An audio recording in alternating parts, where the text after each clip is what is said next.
Hello ladies and gentlemen, welcome to my YouTube channel. Today we are going to revise Maths Paper 2 that was written in June 2017. I'm going to take you through the section A and then we'll wind off our series in the next session where we are going to revise section B. Number 1. Simplify 2 minus half times 4/5, giving the answer as a mixed number. So we need to apply BODMAS whenever we are given mixed signs. So here it means that we are going to multiply first before we do the subtraction. So we say 2 minus half times 4/5. And then we say 2 minus 2 into 2, 1. 2 into 4, it is 2. 2 times 1, 2. 1 times 5, 5. So we need to punch on our calculators. 2 minus 2/5. 2 minus 2 over 5 is equals to 1 and 3/5.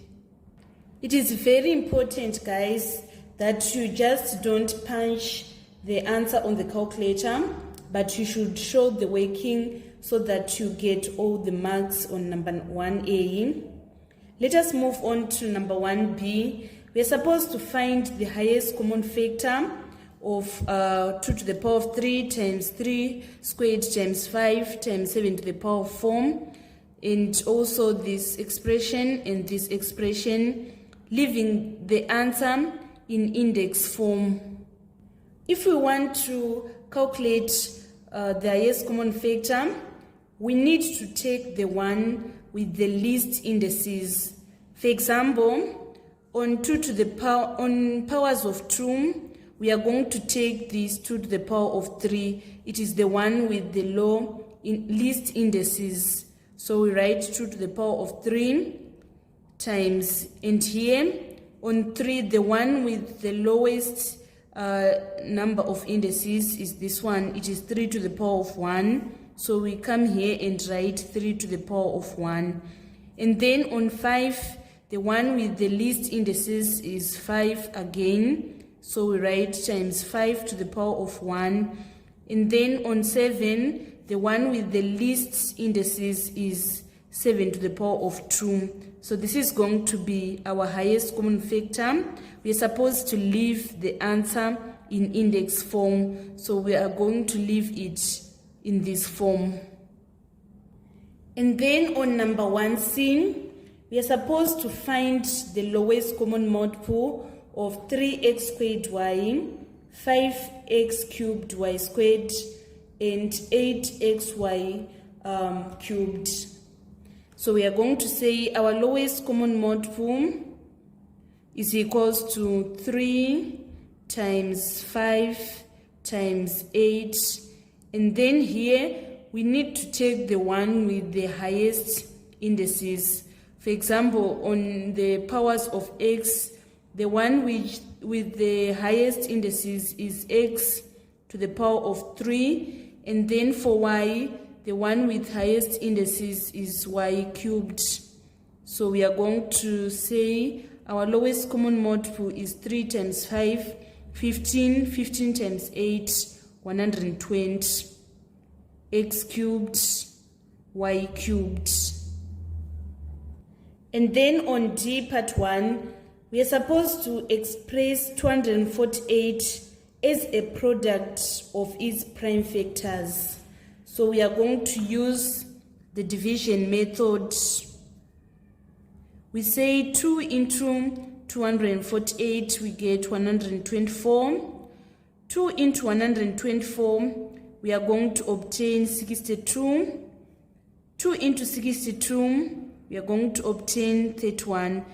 There is no other prime number that divides exactly into 31. So we are going to write 31 into 31, which is equals to 1.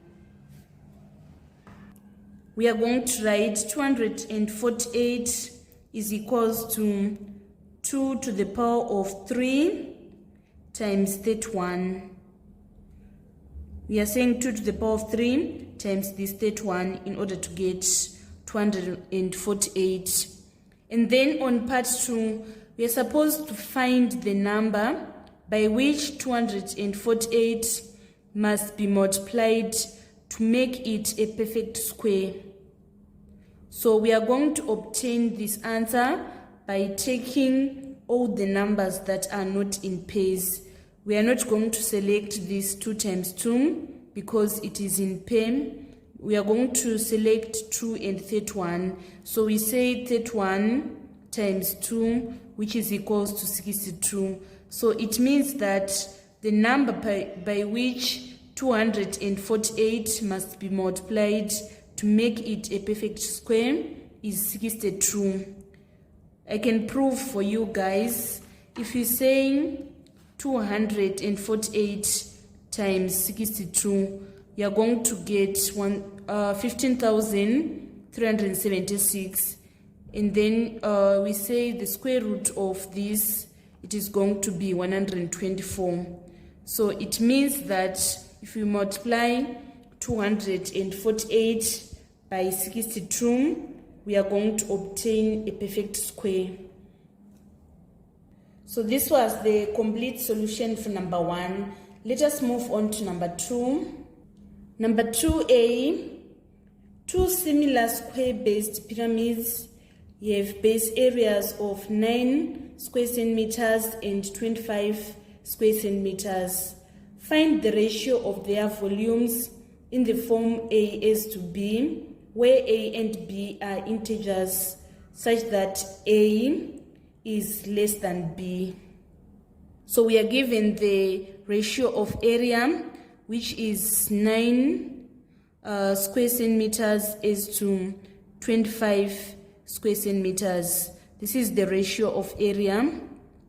And then we need to find the ratio of length. To find the ratio of length, we are going to say it is the square root of ratio of area. So it is going to be 3 is to 5. This is the ratio for length. And then to find the ratio of volume, we are going to cube the ratio of length. So we raise to the power of 3. 3 to the power of 3, it is 27. And then 5 to the power of 3, it is 125. So this is the ratio of their volume. Part B, Anesu changed 500 South African rands into United States dollars when the bank exchange rate was $1 is equals to 12 rands 50 cents. The bank charged 3% of the amount that has been changed as commission. We are supposed to calculate the bank's commission in US dollars. So first we are going to calculate the amount that was received in US dollars. So we say $1 is equals to 12.5 rands. What about 500 rands? It is going to be more. So we say 500 over 12.5 times dollar. We are going to obtain, let us punch on the calculator. We are saying 500 divided by 12.5. We are obtaining 40 US dollars. And then we are told here that the bank charged 3% of the amount that has been changed as commission. So we are going to say 3% times $40. So let us punch on the calculator. We are saying 40 times 3 over 100. We are obtaining 1.2. So it means the bank's commission was $1.20. And then on part 2, we want to calculate the amount in United States dollars that Anesu received. So it is $40 minus $1.20, which is equals to, let us punch on the calculator. We are saying 40 minus $20, which is equals to $38.80. So it means that Anesu received $38.80. Number 2C, the Venn diagram shows the universal set and subsets P and Q. The number of elements in each region is as shown. Find the number of P.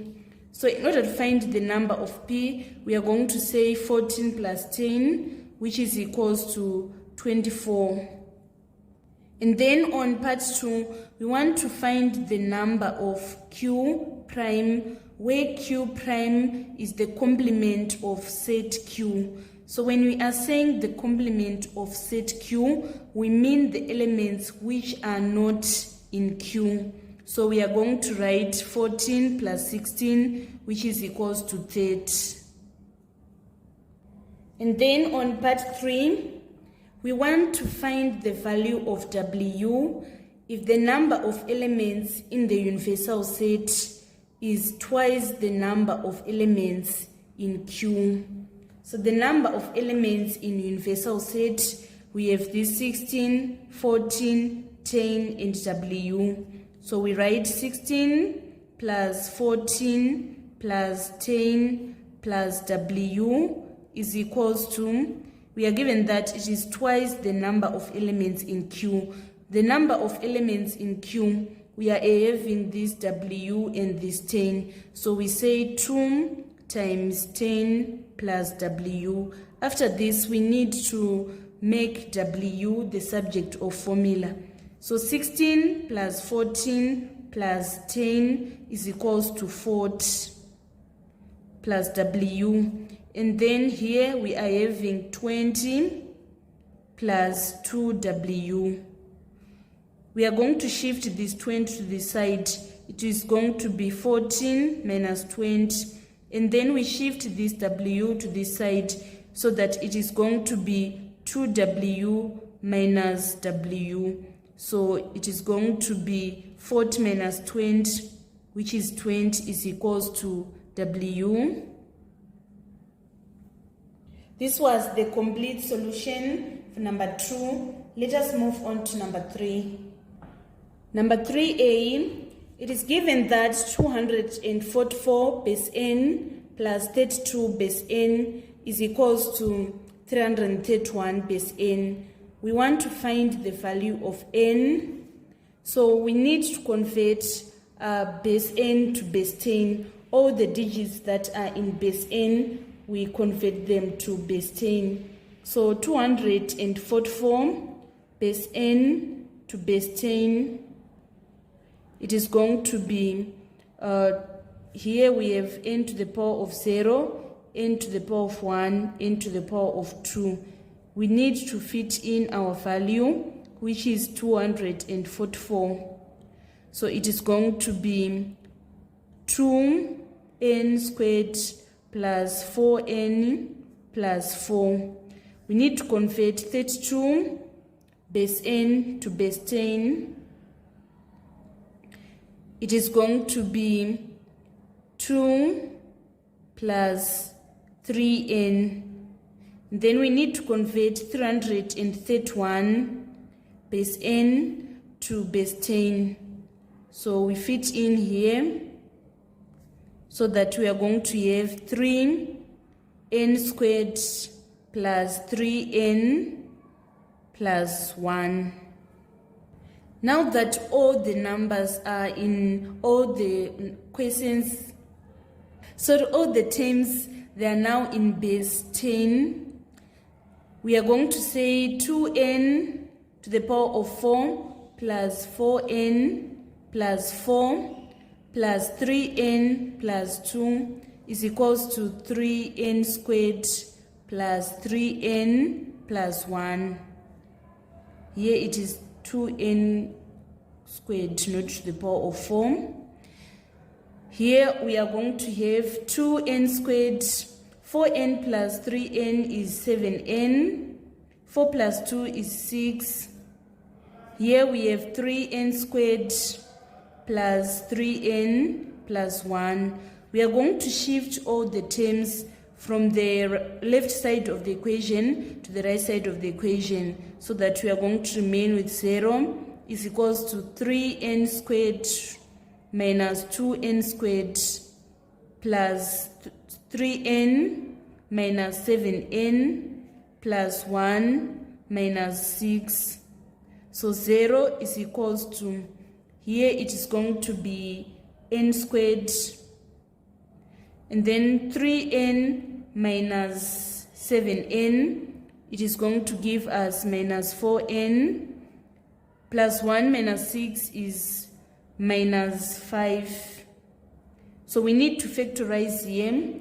If we say n squared times minus 5, we are going to get minus 5n squared. We need to look for the factors of minus 5n squared, which when we add, we are going to get minus 4n. It is minus 5n and plus 1n. So we are going to rewrite minus 4n is minus 5n plus 1n.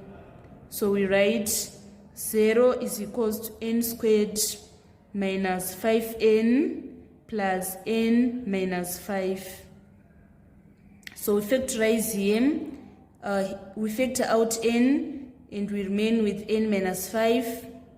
We factor out 1 and we remain with n minus 5. So either n, so we are going to write n plus 1 and n minus 5. So either n plus 1 is equals to 0, it implies that n is equals to negative 1, or n minus 5 is equals to 0, it implies that n is equals to 5. So we are going to take our n as 5, as we don't have n number, n base in negative. Let us move on to part B. We want to simplify m squared minus m minus 12 over m cubed minus 9m. So the first step is to factorize our expressions. M squared minus m minus 12, it is going to be m squared minus 4m plus 3n minus 12. So here we factor out m and we remain with m minus 4. Here we factor out 3 and we remain with m minus 4. So it means that the numerator, it is going to be m minus 4, m plus 3. And then we need to factorize m cubed minus 9m. The highest common factor is m. We are going to remain with m squared minus 9. And we need to factorize this further so that it is going to be m minus 3, m plus 3. After this, we need now to rewrite this m squared minus m minus 12 in factorized form.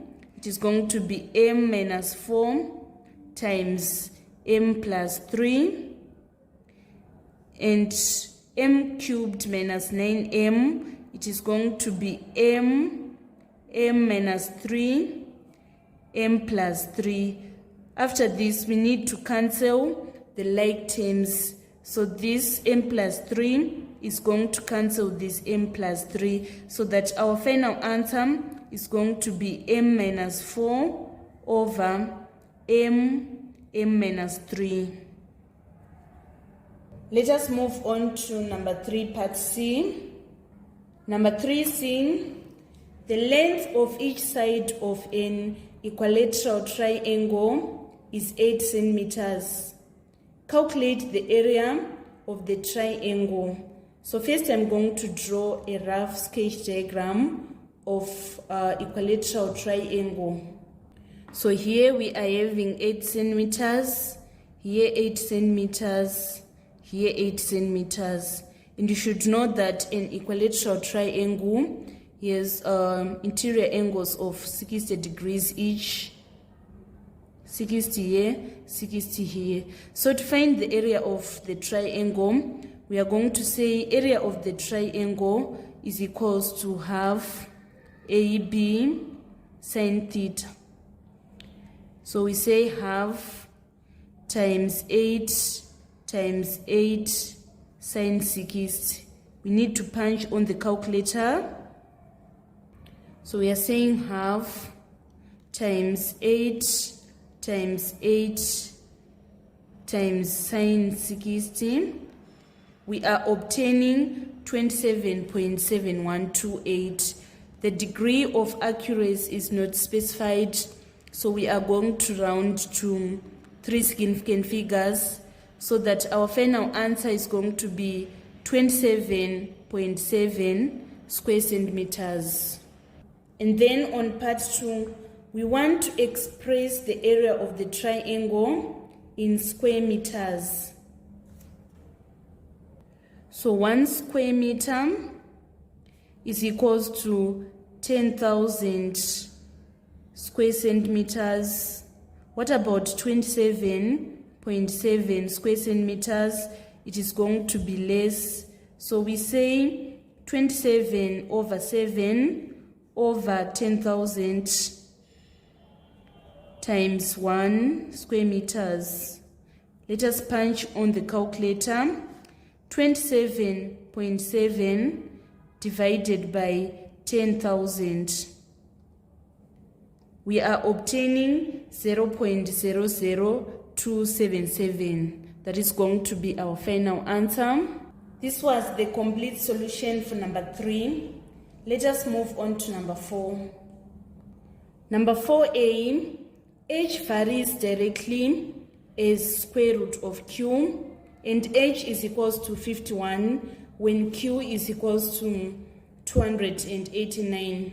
Find the formula connecting h, q, and a constant k. So we need to interpret this mathematically.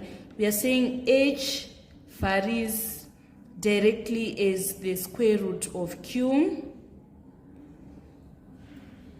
So in order to remove this varies sign, we need to introduce an equal and a constant k. So our answer on number 4a part 1, it is going to be h is equals to k times square root of q. And then on part 2, we want to calculate the value of q when h is equals to 81. First, we need to calculate the constant using 51 and 289. We say h is equals to k times root q. We want to find the value of k. We are going to divide both sides by root of q. So here our h is 51, and then we say divided by root of 289. Our k is equals to 51 over the square root of 289 is 17. 51 divided by 17 is equals to 3. So it implies that k is equals to 3. So here we are going to say h is equals to 3 times root q. We want to find the value of q, so there's a need of making q the subject of formula first. We divide both sides by 3, and then we have h over 3 is equals to q to the power of half. We need to multiply all the sides by a square in order to remove the square root. So q is equals to, our h is 81 over 3 squared. If we say 3 into 3, 1, 3 into 81, we are going to obtain 27, and then 27 squared, let us punch on the calculator, 27 squared is equals to 729. So it implies that our Q is equals to 729. On part B, we want to make M the subject of formula. We are having T is equals to 2 pi. We need to write EM, root of EM over G in index form. It is going to be EM over G to the power of half. We are going to divide both sides by 2 pi here, so that after this we need to multiply both sides by to the power of 2, so that we are going to remain with EM over G is equals to T squared is T squared, 2 pi to the power of 2, we obtain 4 pi squared. And then we multiply both sides by G. After this, we need to divide both sides by E, so that we are going to remain with M as the subject of formula. So our final answer is going to be GT squared over 4 pi squared over E. This is going to be our M. Let's move on to number 4C. In the diagram, the points R, T, and X are on the circumference of a circle, center O. The diameter XR is produced to P, and PT is a tangent to the circle at T. RPT is equals to Y, and RXT is equals to 2Y. We are supposed to find RTP in terms of Y. This is a diameter, meaning that this side is a semicircle. So there's a theorem that says the angle in a semicircle is 90 degrees. So here we are having 90 degrees. We need to find this angle, which is TRX. We are going to say TRX is equals to 180 degrees minus 90 plus 2y. So we say 180 minus 90 minus 2y, which is equals to 90 minus 2y. So here we are having 90 minus 2y. And then to find PRT, we are going to say angles on a straight line, the sums to 180. So for PRT, we are going to say 180 minus 90 minus 2y, which is equals to 180 minus 90 plus 2y, which is 90 plus 2y. So it means here we are having 90 plus 2y. So it is now easier to find RTP because we are going to say angles in a triangle, the sum to 180. So RTP now is equals to 180 minus this 90 plus 2y plus this y. So it is 180 minus 90 minus 3y, which is equals to 90 minus 3y. So we are going to write 90 minus 3y degrees. Now we want to find the value of y. So you should know that I've drawn this line, which is a radius. It is connecting the circumference to this center, so it means that it is 90 degrees. So the angle between a tangent and a radius is 90 degrees. Here we are having 90 minus 3y.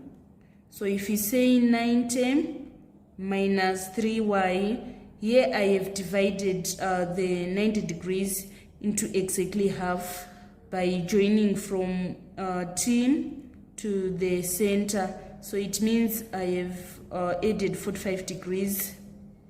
So we say 90 minus 3y plus 45 is equals to 90 degrees. This whole angle is 90 degrees because the angle between a radius and a tangent is 90 degrees.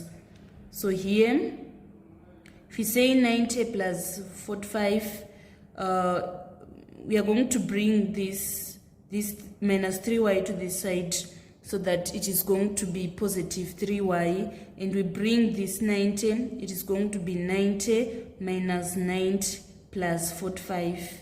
So we have 45 is equals to 3y. We divide by 3 on both sides so that our y is going to be 15 degrees. So it means the value of y is 15 degrees. We want to confirm if it is 15 degrees because we are saying angles in a triangle, they sum to 108. So here we are having y, and here we are having 2y, and this angle is 90 degrees. And then we calculated RTP is 90 minus 3y. So if we calculate here, we get 180 degrees. But let me try to prove the way I wanted to prove it. We are saying our y is 15 plus 2y, which is 45, right? Plus 90 minus 3 times 15. So let me correct. 2 times y is 2 times 15, which is equals to 30. So if you say 15 plus 30 plus 90 minus 45, we are going to obtain 180 degrees. So it implies that y is equals to 15 degrees. Number 5, the radius of a circle is 32 centimeters. Measured to the nearest centimeter, write down the least possible value of the radius. So it is going to be 31.5. If we round 31.5, we are going to get 32.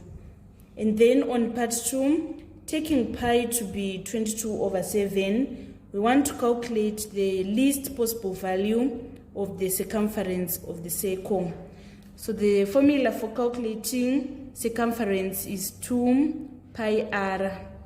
So we say 2 times 22 over 7 times 31.5. So we say 2 times 22 over 7 times 31.5. We are obtaining 198 centimeters. Let us move on to number 5b. Number 5b, part 1, we are supposed to state the order of matrix 3, 1.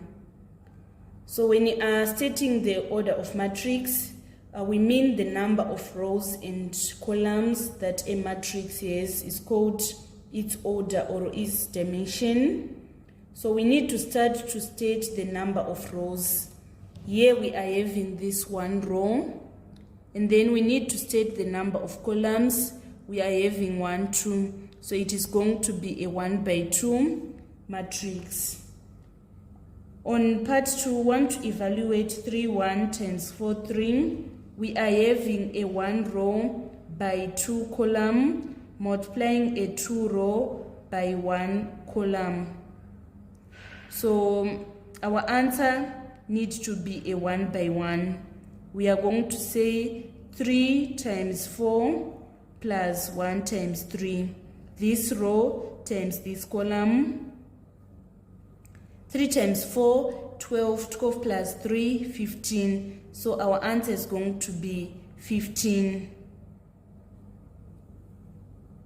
Let us move on to part C. Matrix G is equals to minus 2, 5, 0, 6. Find the inverse of the matrix G. So first we need to find the determinant. Determinant is equals to minus 2 times 6 plus 5 times 0, which is equals to minus 12.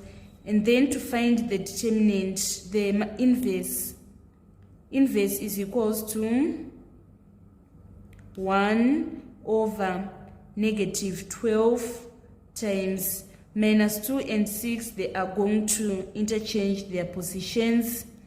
And then 0 and 5, they are going to change the signs.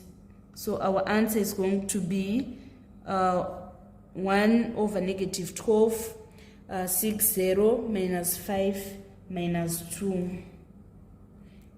Either we can leave it like this, or we need to simplify it further. If we say minus 1 over 12 times 6, we get negative half. Minus 1 over 12 times minus 5, we get 5 over 12. And then minus 1 over 12 times 0, it is 0. Minus 1 over 12 times negative 2 is equals to 1 over 6. So this is going to be our final answer. On number 5D, we want to solve the equation 3x squared minus 4x minus 11 is equals to 0, giving the answers correct to two significant figures. So here we are having 3x squared minus 4x minus 11. Our A is the coefficient of x squared, which is 3. Our B is the coefficient of x, which is minus 4. And our C is equals to minus 11. We are going to use the quadratic formula. It is minus b plus or minus b squared minus 4ac all over 2a.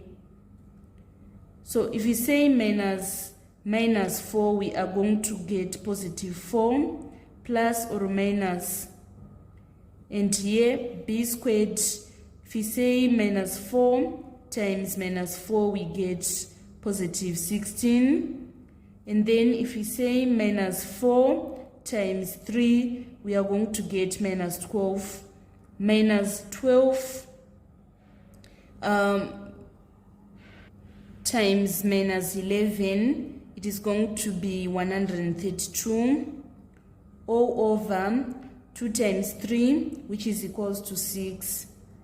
So we say either our x is going to be 4 plus 16 plus 132 is equals to 148 over 6, or it is going to be 4 minus the square root of 148 over 6. So want to punch on the calculators. For the first one, we say 4 plus square root of 148 divided by 6. We are obtaining 2.69. We are required to correct to two significant figures, so that it is going to be 2.7, or we are going to say 4 minus square root of 148 divided by 6. We need to write our answer correct to two significant figures. It is going to be negative 1.4. So our answers are x is equals to 2.7 or negative 1.4. That was all about number 5. Let us move on to the final question on section A, which is number 6. Number 6, answer the whole of this question on a sheet of plain paper on page 14.